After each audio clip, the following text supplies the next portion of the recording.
नमस्कार मित्रों, मैं मुस्कान गर्जना न्यूज़ के सोच और समझ कार्यक्रम में आप सभी का स्वागत करती हूँ। आज हम अंधविश्वास के बारे में कुछ बात करेंगे। श्रद्धा और विश्वास होना जरूरी है, लेकिन हद से ज़्यादा होना वो व्यक्तिगत, पारिवारिक और सामाजिक तौर पर हानिकारक है। लोग भगवान में श्रद्धा रखते हैं और दूसरे व्यक्ति पर विश्वास करते हैं, लेकिन ये हद से ज़्यादा हो जाए तो उसका परिणाम बहुत ही अमंगलकारी होता है।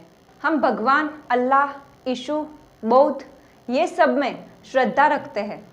हमें लगता है कि इनके आगे हाथ फैलाने से हमारी सारी मनोकामनाएं पूरी होगी, ऐसी एक तसल्ली मन में होती है और शरीर में एक नई ऊर्जा आती है और काम करने का मनोबल बढ़ जाता है। लेकिन समाज में ऐसे कई लोग हैं जो अपने आप से ज़्यादा दूसरों पर श्रद्धा और विश्वास रखते हैं। हर रोज़ वर्तमान पत्र में बताते हैं कि बहुत सारी घटना में अंधश्रद्धा रखने से कितना बुरा परिणाम आता है। वह दर्शाते हैं कि अभी भी कई लोग विज्ञान से ज़्यादा तंत्र मंत्र में मानते हैं। तंत्र मंत्र में मानने वाला तो बर्बाद होता ही है, लेकिन उसके साथ साथ उसके परिवार को भी बर्बाद के कगार पर ले जाता है।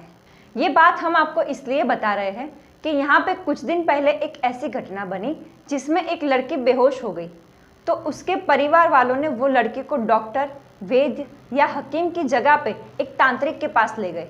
तांत्रिक ने उसके माता पिता को बताया कि लड़की के ऊपर एक बुरी शक्तियों का प्रभाव है, इसकी विधि करनी पड़ेगी। माता पिता उसकी बात से सहमत हो गए और तांत्रिक ने विधि विधान शुरू किया। उसने लड़की को कुछ पिलाया और लड़की होश में आ गई। उसके बाद माता पिता को तांत्रिक पर और श्रद्धा बैठ गई। तब उसने बोला कि विधि विधान तो करना पड़ेगा। लड़की को एक आसन पर बिठाया और 2 घंटे तक विधि विधान चालू रखा। लड़की को वापस घर ले गए। तांत्रिक ने दूसरे दिन सुबह 6 बजे 2 जोड़ी कपड़े के साथ वापस बुलाया। दूसरे दिन माता पिता के साथ लड़की उस तांत्रिक के घर पर गई। तांत्रिक ने वो लड़के को एक आसन पर बिठाया और 1 घंटे तक विधि विधान चालू रखा। उसके बाद तांत्रिक ने लड़की को कहा कि बाथरूम में जाकर दूसरे नए कपड़े पहनकर आओ।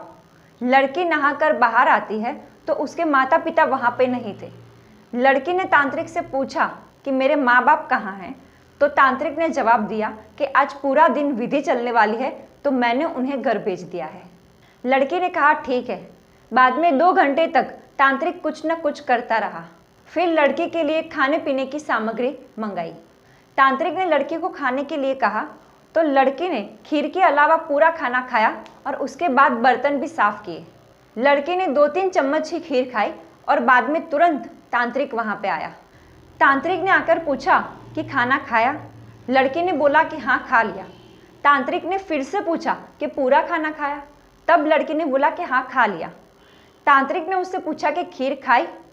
तब लड़की डर के मारे हाँ बोल गई। तांत्रिक ने वापस से पूछा कि तूने पूरी खीर खाई? तब लड़की ने बोला कि हाँ उसने पूरी खीर खाई। लड़की ने जो थोड़ी बहुत खीर खाई थी उसका असर शुरू हो गया था और लड़की ने तांत्रिक को बोला कि मेरा सर चकरा रहा है, मुझे घर जाना है। तांत्रिक मनोमन खुश हो गया और इंतज़ार करने लगा, लेकिन लड़की ने ज़्यादा खीर न खाने की वजह से उसे ज़्यादा असर नहीं हुआ था। लेकिन तांत्रिक को लगा कि बेहोशी की दवा काम कर गई और लड़की के साथ छेड़खानी करने लगा।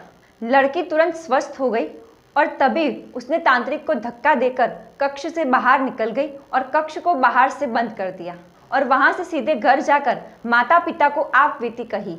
माता पिता अंधश्रद्धालु थे, लेकिन उन्हें अपनी बेटी पर पूरा विश्वास था और ये दुर्व्यवहार मान्य नहीं था, इसलिए पुलिस स्टेशन जाकर फरियाद की।